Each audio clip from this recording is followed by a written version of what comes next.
Larry, I have been working very hard to live up to my true pig nature this week Yeah, by really, really promising that I have to do everything I can to eat, sleep, and enjoy life. And anything that's not in that category, I really have to think about whether or not I'm going to do it. that's so great. You have to be the guide. The pig will lead the parade.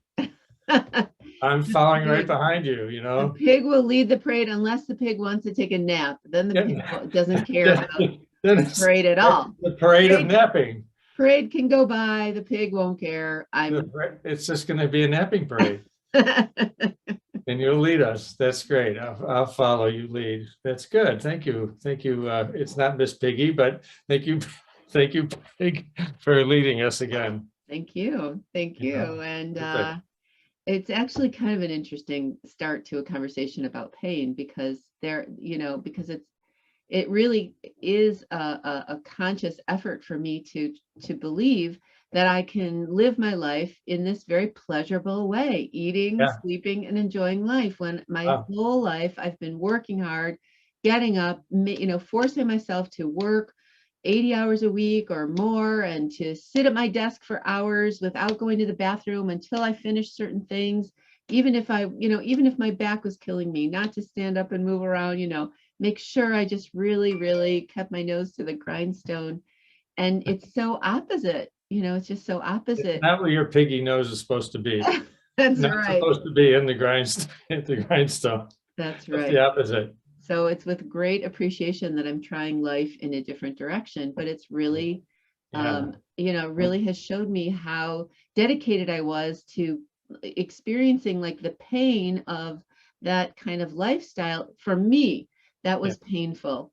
And yet I really believed that it was what was best for me or right for me or best for my family or the way that things were supposed to be. Like things had to kind of be uncomfortable for me to feel like I was vitally contributing to my life. Like this is what life must be because that was my lifelong habit. And that's the kind of, I grew up with people who worked that way too, Yeah. into the all hours of the night. So there was that kind of feeling of needing to really overdo, overpush, overwork, even if it left my body feeling exhausted and in pain. Yeah. So I guess what I'm Which trying to happens, say is, right? yeah. And Yeah. then, all my whole life was kind of built up behind that belief about being in pain means I'm living, I'm doing it right. I must be doing something right. Right. If you're not in pain, you're probably not doing it right. That's right. You're not hurting, you're not suffering. That's And right.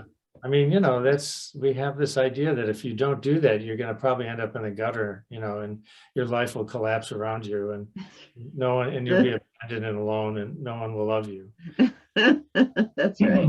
I mean, most of us live with that kind of Yeah. fear, unless, maybe some people who've lived that life, they've already sort of touched that reality, then they can be, not always, but they can be freer. Right. They've already sort of lost everything and then they're free, which is, kind of what we're trying to do in a way, is like, how much can we let go of so we can lose it and then experience a kind of freedom where, just, I don't care. It looks like I don't care. I'm just going to be happy. And if I want to take a nap, I'll take a nap. And, and sort of live with some kind of connection to one's internal awareness of what's needed right now. Right. So to do that, it's like looking at your life and saying, I know I need to pay the rent. I know I need to do the laundry. I know I need groceries or food or something in the Yeah, house. Um, and um, and I also know there's more. I know there's more. There's more going on that I can't see. There's more going, but it's what I can't see that's really driving what I think I need and what I think I want. So, you and I work with a lot of people who are in pain, either from accidents or are in what has become chronic pain that right. they are managing, that they're learning to live with, hip pain, knee pain, shoulder pain, all these very common Yeah, pains that we yeah, accept as being a part of growing up, growing older, of having been athletic, of wanting to work out and take care of our bodies. Like, well, that means I'm going to have to be in pain at some point, probably. Um, And this idea of managing pain, of pain being part of my life, there's a truth to that. You know, pain is like getting a little text message from your body, like, hey, pay attention to what's going on here. But living with pain and managing chronic pain is really a whole other level of an event in your body.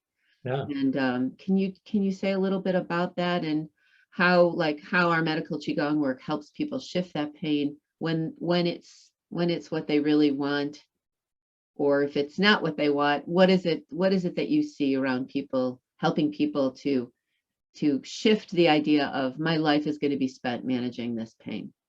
I mean, mostly if you ask people, they have pain for like comes from two places. One is they know they did something Mhm. and it looks like they did something, like that time where you reach into the car to pick up the watermelon and your back goes out.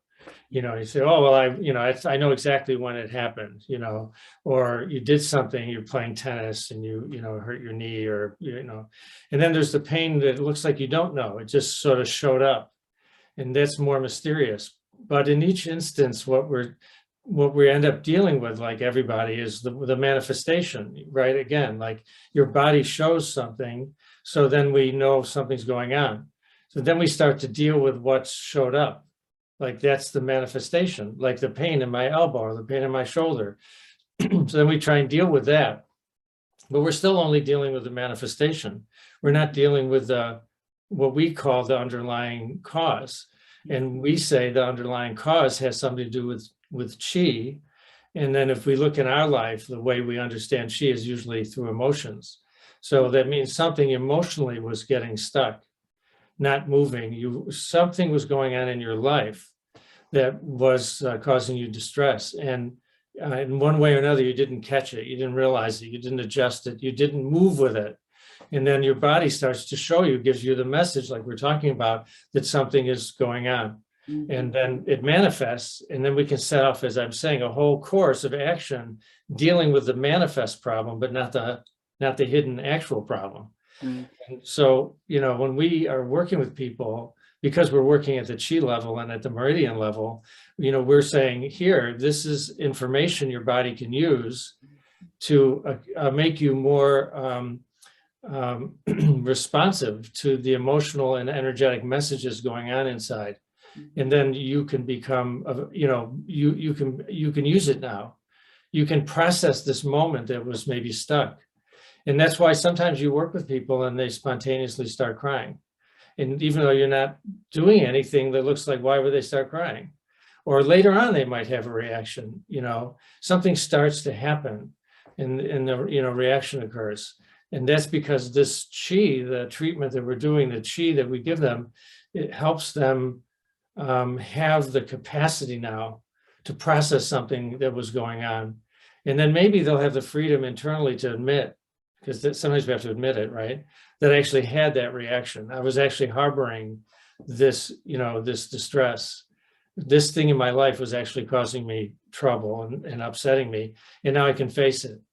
And I'm going to do something about it. And then when you change your life in the end, right? In the end, you change your life. Mhm. And then it brings you more in sync with like, what's your path? What's your real path?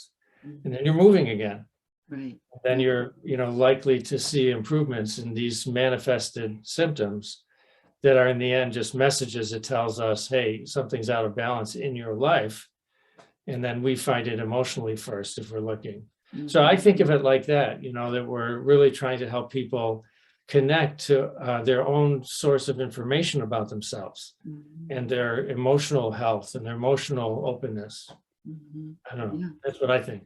Yeah, that's beautiful. I want to also underscore that that this isn't really, that you're talking a lot about emotions, but this is really a picture of energy moving. Yeah. It's not necessarily understanding, oh, I must have felt this way because of this thing or that thing. That gets back to trying to work it out with our minds. Yeah. In qigong and in this energy practice, we often can't know we can't know for sure what it is Yeah, no, for that sure. led Yeah. us to this moment, but we know that that we can shift out of this moment and change the way we think about the future and what's possible. Yeah, that's right. So, we also know, in our bodies, like our liver has a lot to do with how emotions are regulated. Right. So if you have an issue, like I'm talking about, that something is emotionally stuck, it probably means there's something going on liver function wise in your body. And if we look at the person or look at ourselves and say, what are the signs that my body's showing me?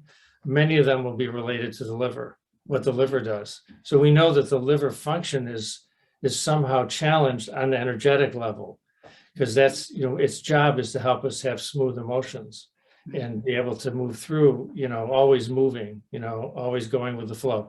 So it's not really in the mind anymore. It's already deeply in our body, in the energy, in the organs, in the meridians.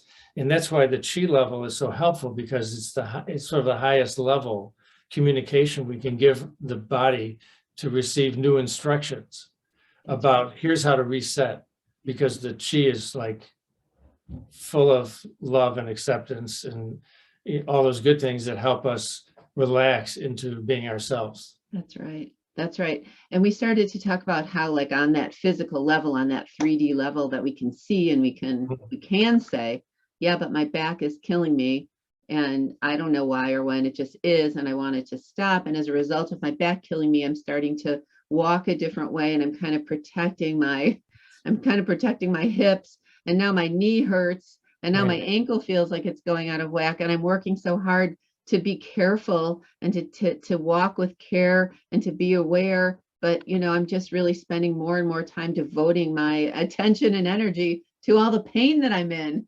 It's really a challenging cycle. It really can be a challenging cycle. And you noted last week that, like, the more we start to guard, that picture of being guarded physically and protected and kind of being in that self-protected mode is really also an energetic picture of our emotions and how we feel, like how it may lead us in the future down a similar path that is also about remaining guarded and protected and kind of walking in a very, in a more of a closed way, and not being open to whatever good things could be coming our way, because we're so focused on the pain and the fear of re-injury or the fear of getting worse. And we start to egg on that negative emotional and energetic cycle and kind of become a magnet for more of that negativity, when we really want to try to be focusing on conditions for health.